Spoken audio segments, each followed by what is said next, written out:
Bagian yang terakhir dari motor listrik DC itu adalah motor sumber daya sendiri ataupun self-excited DC yang campuran. Kalau yang di video sebelumnya itu kita sudah membahas yang seri dengan yang paralel, nah sekarang itu yang campuran. Yang campuran ini seperti apa? Jadi, seperti yang Ibu jelaskan di awal, itu kan bagian yang stator ini agar dia dapat menghasilkan medan magnet, maka ini kan ada diberi kumparan ya. Kalau yang sebelumnya kumparannya itu kan hanya satu, sehingga hanya perlu satu sumber tegangan saja. Nah, pada motor DC yang campuran ini dua kumparannya. Jadi ini ada dua kumparannya. Ada dua, sehingga nanti ini pun akan dihubungkan juga dengan suatu sumber tegangan.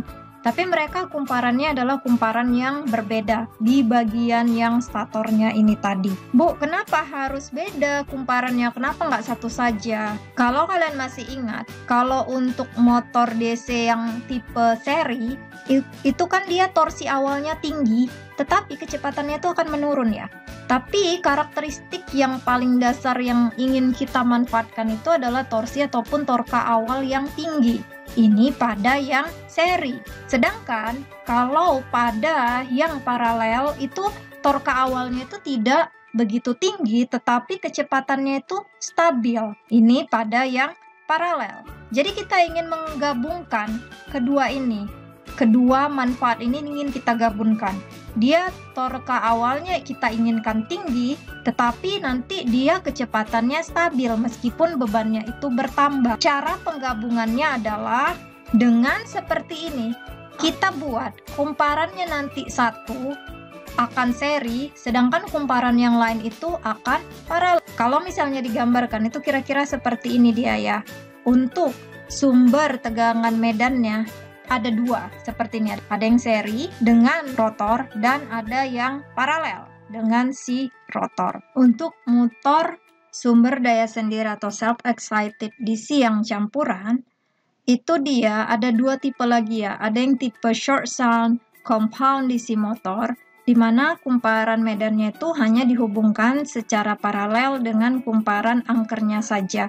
Jadi kalau kalian perhatikan di sini, tadi kan ada dua ya. Seperti ini, ada yang dihubungkan secara seri khusus, ada yang dihubungkan secara paralel kumparannya untuk si statornya atau kumparan medannya. Nah, di sini kalau yang seri itu tetap seri ya dengan si angker dinamo.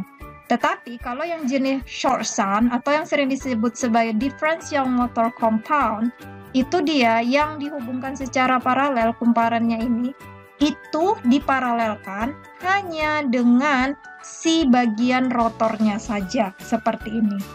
Jadi tidak diparalelkan dengan kumparan yang lain atau kumparan yang seri. Itu bagian yang differential motor compound.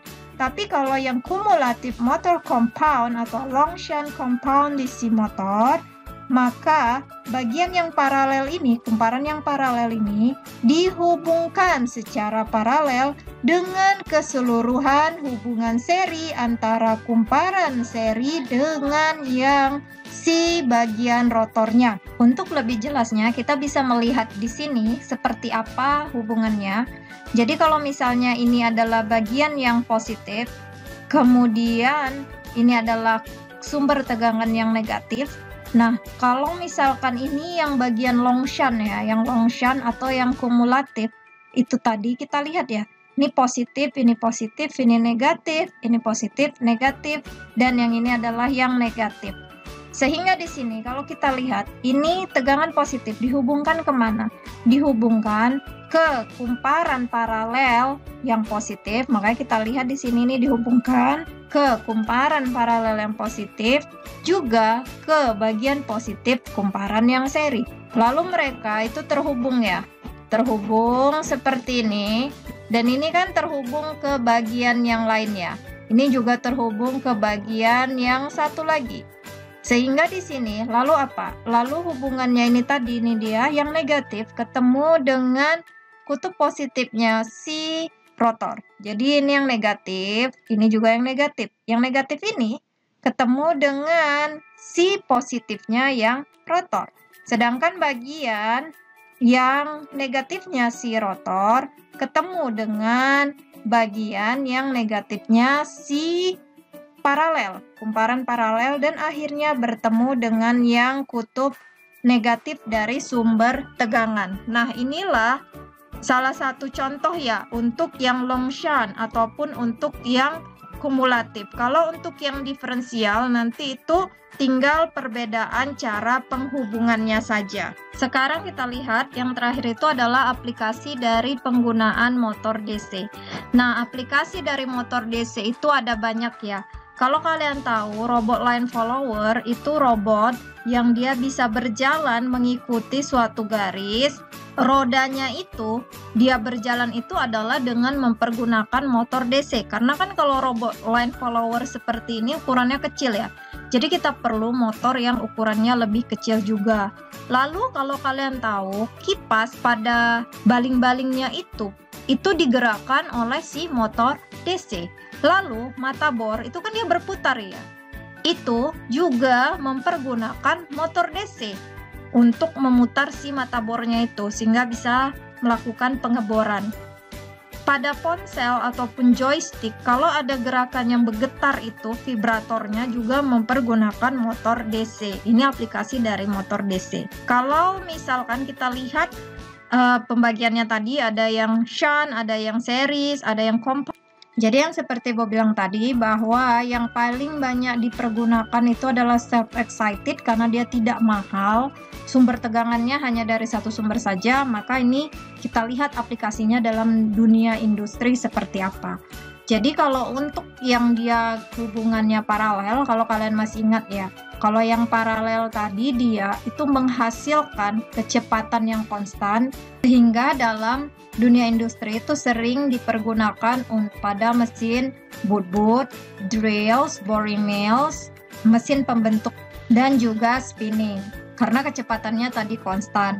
Sedangkan kalau untuk motor DC yang seri itu kan tadi torque awalnya yang tinggi ya. Jadi torque awal yang tinggi itu bagus sekali kalau dipergunakan untuk electric traction, elevator ataupun lift, kemudian kompresor udara.